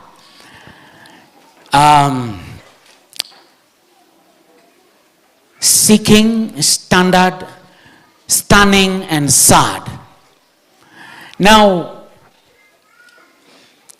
the Bible talks in verse 17, the Bible begins by saying, "And when he was gone forth into the way, there came one running and kneeled to him, and asked him, Good master, what shall I do that I may inherit eternal life?" Here, the Bible does not tell us he's a rich young ruler. He's only said that there came one man running to him. If you want to know where you get this term ruler, you go to the book of Luke, chapter 18, and you will find that particular term. In Luke chapter 18, you'll find that particular term. Then in Matthew chapter 19, you'll find verse 22, you'll find the word young, and he was young. So you put together Mark, Luke, and Matthew, you get the rich young ruler. Now, one thing that stunned me when I looked at this particular person, the Bible and the readers who read the Bible call him the rich young ruler. The rich young ruler. It's interesting to note that this man was rich. He was rich. And by the way, Luke says that he was damn rich. He was exceedingly rich. And the word young in the book of Matthew, in the original text, in the language the Bible is written with, means that he was between the ages of 22 and 40. When he's called young in Matthew 19:22, Matthew is saying that he must have been between the age 22 and age 40. That's a very prime age. And as a matter of fact, it's rare to find somebody within that particular age being exceedingly rich. It is not very easy. So when the Bible talks about this man being very rich, it is something to consider. Number two, this man was young. He was young. Now, young people many a times live for the present. But this young man, the Bible says that when he saw Jesus, he ran to Jesus, prostrated himself, and asked him, "Good teacher, what can I do to attain eternal life?" Young people live for the present. Not many young people look into the future, and especially eternal life. So this young man portrays a picture of somebody who must have been religious, somebody who must have been interested in eternal things, somebody who, though rich, yes, and though young, had set his mind on something that was better. The Bible says that he was a ruler. When you talk about being a ruler in the Jewish fraternity, because this man could have not been a Roman or any other Gentile, because Gentiles would not prostrate themselves before Christ. This man must have been a Jew. And the term ruler in the Bible depicts one who had some status in the society. Either he was amongst the Sanhedrin community, the people who were judges of the day, who made serious decisions as far as the Israelite economy was concerned, or he was a leader in some respect. So this young man, he is young, he is rich, and he is at the top. He is what anybody would desire to be today. The Bible says he ran to Jesus, prostrated himself, and asked the question, "Good teacher, what can I do to inherit eternal life?" He starts by addressing Jesus, good teacher. In other words, he's calling Jesus rabbi, a good rabbi. Good teacher, what can I do to attain eternal life? That question sounds good. It sounds sincere. It sounds the right kind of question. But let me tell you, that question has a problem. That question in itself, if looked into critically, has a lot or leaves a lot to desire. Good teacher, what must I do to attain eternal life? We'll come to that at a point in time. But I want to say that Jesus looks at this young man and he answers him, "Why do you call me good? None is good. It's only God who is good." And some scholars have gone, and Bible students have gone to the extent of saying that here Jesus was denying his divinity. He was simply saying that he was a good man who came and he was not God in any way. But I dare say that Jesus was very categorical. He had looked into this young man. He had seen some faults in him. He had seen certain things that were lacking in his life. And so he wanted to test his patience. He wanted to test his IQ. He wanted to know what exactly he knew about what he was expressing.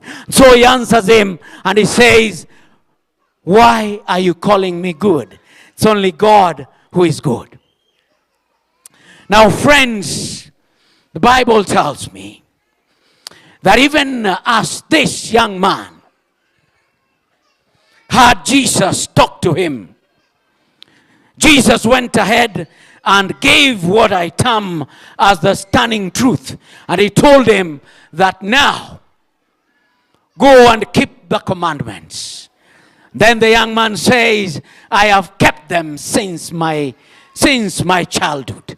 I've kept the commandments since my childhood."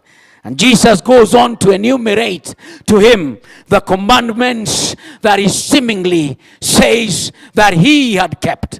Jesus is very categorical. He does not talk about the first tablet or the first, what we call the first table of the law. Because the first table ends with the Sabbath. The first, second, third, and fourth commandment, which is and are related to God himself. Jesus avoids the first table and he goes to the second one, which is between man and man. The fifth one is about you and your parents. Then the rest are between you and fellow men. So Jesus goes there and he talks to him about that. Then he says, "I have kept all that since childhood." In other words, he's telling Jesus that he's faultless. He doesn't have anything to be blamed about when it comes to keeping the law. And I told you the title of this sermon is Checklist Christianity. This young man had a checklist. He had a way of looking at his Christianity. He had a way of saying, "I know I'm good because I go to church on Sabbath. Yes, I'm even better than elder so-and-so because I go very early in the morning. When they go there and start with the Lord's Prayer, I'm always present. So I'm better than so-and-so in church." Checklist Christianity. Yes, you talking about backbiting people. You talking about smearing people. You talking about bad-mouthing people. I'm not found there. I always sit by myself and my family during the potluck. We eat the way we eat. I don't talk or even gossip with other women in church. And so I am better than them. Checklist Christianity. Yes, this young man looked at his life, looked at the commandments and thought he had kept them. He forgot what Jesus taught in the book of Matthew, what we call the Sermon on the Mount, where Jesus says that if you are angry with your brother, you have already killed. It does not matter. Just being angry, you have killed. Yes, you are not an adulterer, but the moment you lust and look voluptuously at someone's wife or somebody's husband, you have committed adultery. He forgot that it was not about the act itself. It was about the attitude. It was about what he was thinking. It was about what was in his mind. And so, with his checklist, he comes to Jesus and tells Jesus, I have kept all of them. I am good. If you are good, I'm good too. That was his message to Jesus. Jesus looked at him.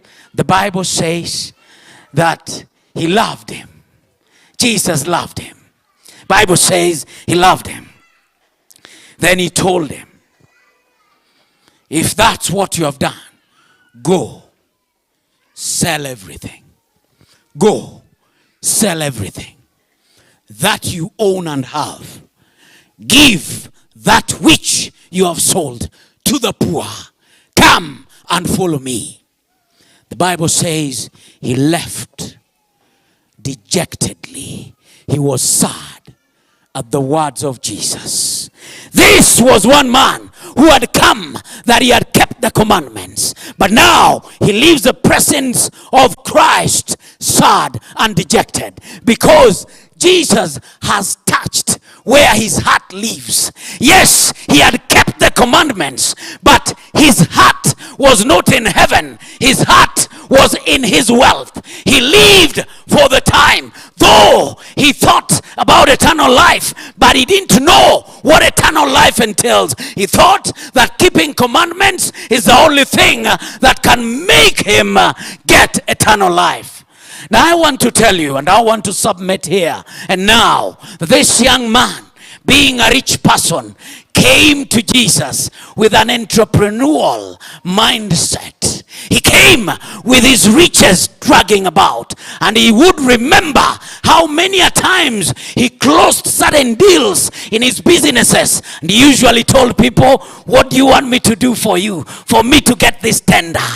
People always talk like that. When you go to seek for a tender, you always tell that who is in charge that I'll give you something. What do you want me to do that I can get this tender? So he had that entrepreneurial mind. He came to Jesus thinking that eternal life is something that can be bought by money. He thought that by being rich, he was able to do everything. That's why at the tail end of this particular passage, Jesus talks about entering heaven being so hard for those who are rich as it would be for a camel to go through the eye of a needle. But does that discourage us from being rich? I dare say no. It only depends where your heart is. That's what Jesus was talking about. Now, friends, let me look at this young man and tell you a few things before I finish. By the way, I'm not a long-term preacher.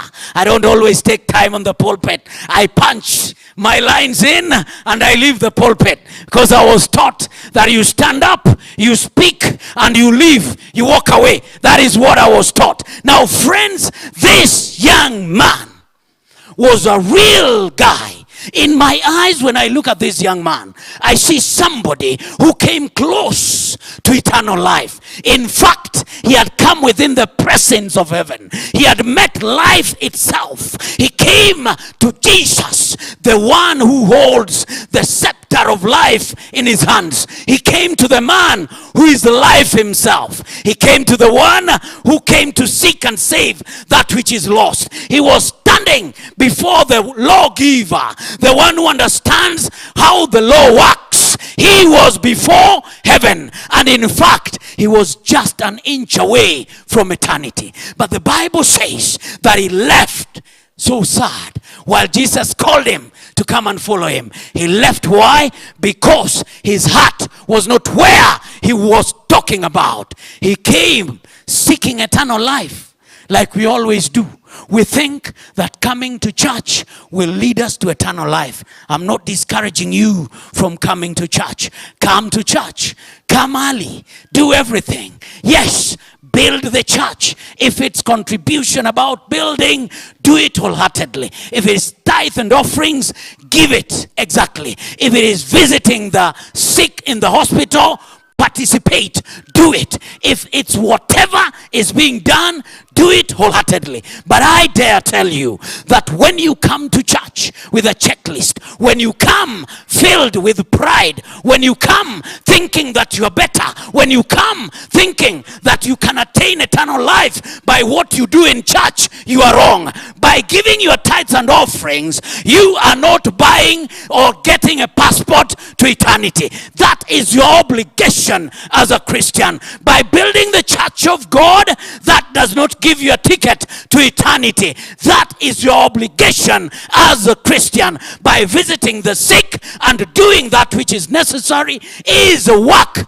that God has called you by faith to undertake. It does not give you a right to eternity. What gives you right to eternity is to accept that Jesus is Lord in your life. There's nothing else. That was what Jesus was communicating to this young man. Because the Bible tells me this young man, this man who was young, this man who was rich, this man who had authority, this man who was influential, this man who was a ruler, this man who had everything somebody would desire, still lacked something. He was young, yes, in his prime age. He could do anything. Yes, he was a ruler. He had the authority. And in fact, he had the ability to even amass whatever he wanted because of the connections and the position he held. But still, there was something he lacked. Yes, he had money. He had wealth. He was young. He had position. But there was something that was still lacking. All of this could not satisfy him. In fact, he still walked on a daily basis missing something. And when he heard about Jesus, he thought that Jesus would exchange with him something for eternity. That Jesus would tell him, go and bring me some 2 million, because that was just part of his, I'm just assuming, yeah? That was just part of what he had. Just a little part. Go and bring me 2 million. Then you get eternal life. And so he thought that it was that easy. That when Jesus looks at him, Jesus discovers that he was full of self. He was very selfish. Now, the wrong thing this young man did is a kind of question he asked. What must I do? The greatest mistake is the word I and do. What must I do? Or what can I do to get eternal life? Eternal life is not your doing. You cannot. Because the word I tells me that he was very selfish. He was thinking about himself. He was not thinking about any other thing. He thought that whatever he had was all that it takes to get eternal life. Friends, today we live in a world where people with influence are worshipped. People who are rich are looked up to as those who can call the shots in and amongst us. People who have authority are revered and given an upper hand. But I want to tell you, whereas those things are good, they are not bad. If you are wealthy, well, so be it. If you have a position, good, have it, and even scale the heights. If you are young, so be it. And if you are influential, thank God for it. But one thing that you must understand is that eternal life is not gained by what you do. Eternal life you cannot do anything to get eternal life. That's why we are told that we are saved by faith. We are saved by the grace of God through faith. Martin Luther, the great reformer, took his time to work his way to eternity. And while he was a monk, while he was serving in the Catholic Church, while he was a priest in the Catholic Church, he used to climb the stairs of Wittenberg Church, where he was the pastor. He used to climb them on his knees. And that is what they call penitence. He used to try as much as he could to make sure that his body suffers for the sake of him getting to eternity. Until one day he bumped on a text in the book of Romans chapter 1 and verses 15 to 17, and he found the Bible citing what the prophet said earlier, that by faith are we saved. It's God's grace that saves us. It's that faith we have in Christ and the grace of God that puts us on a pedestal of salvation. Friends, I'm here to remind you this afternoon that as an Adventist, you face the danger of being a legalist, just like the Pharisees.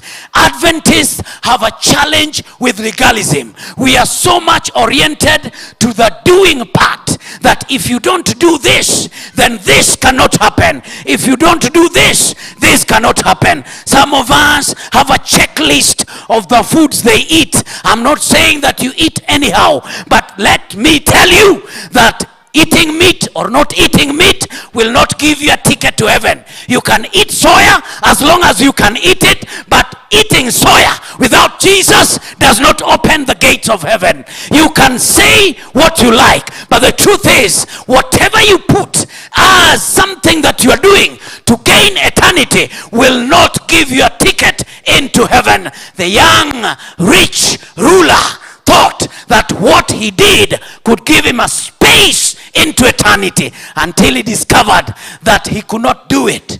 All he was supposed to do is to surrender the world, surrender the wealth, surrender his riches, surrender his six-pack as a young person, surrender his influence and follow Jesus Christ. By following Christ, he was able to attain eternal life. But the Bible says he left that place sad.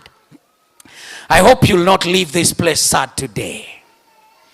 I hope you will leave this place understanding that what you are doing is only right when Christ is at the center. We are not discouraging you from doing whatever you're doing, but don't you think that what you're doing is a ticket to eternity. You can do anything, but eternal life resides with the Son of God, the creator of the universe, the man of Calvary. He who died and gave his life for us is the one who understands and knows where eternal life lives.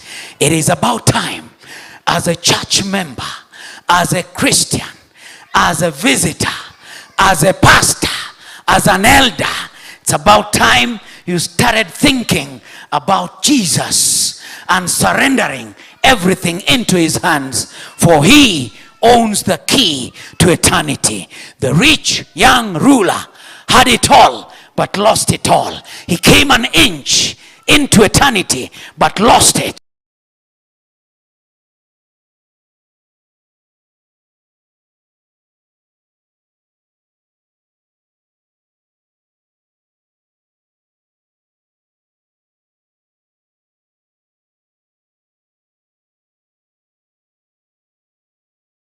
As he went away dejected. You can come to church and leave eternity.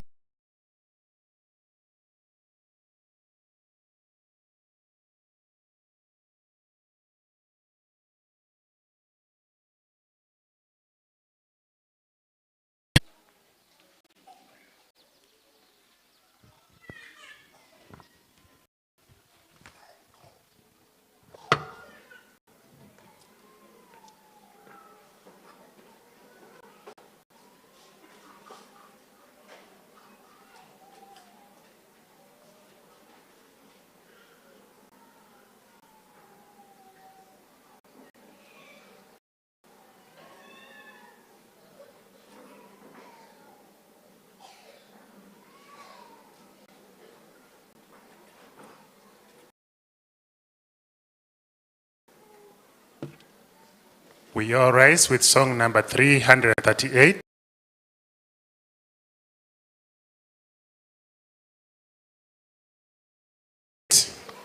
The choristers.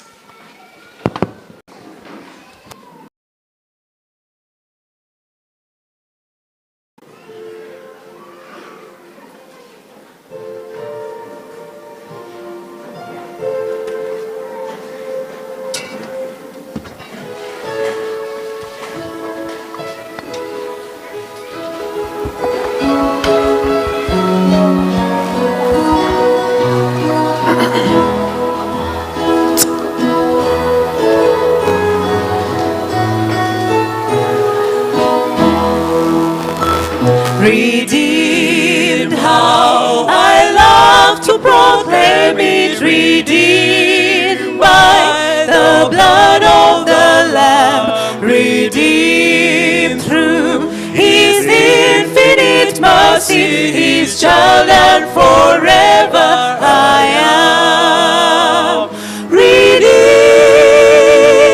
redeemed, redeemed by the blood of the Lamb, redeemed now. I love to proclaim it, His child, and forever I am. I think of my blessed Redeemer, I think of Him all the day long. I sing, for I cannot be silent. His love is the theme of my song. Redeemed, redeemed, redeemed by the blood of the Lamb, redeemed, how I love to proclaim it, His child, and forever I am. I know I shall see in His beauty the King, in whose law I delight, who lovingly guarded my footsteps and giveth me songs in the night. Redeemed, redeemed, redeemed by the blood of the Lamb, redeemed, how I love to proclaim it, His child, and forever I am.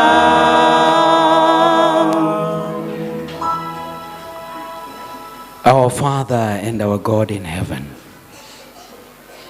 we want to thank you this afternoon for having led us to see that inasmuch as it's important to do whatever we do as faithfuls, it's much more better and important to have you as the Lord of our lives.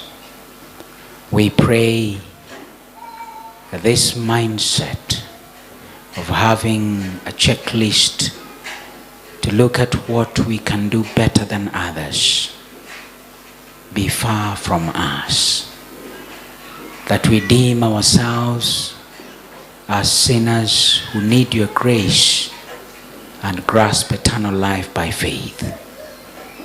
We pray that you'll transform our minds, you'll transform our thinking, you'll transform our lives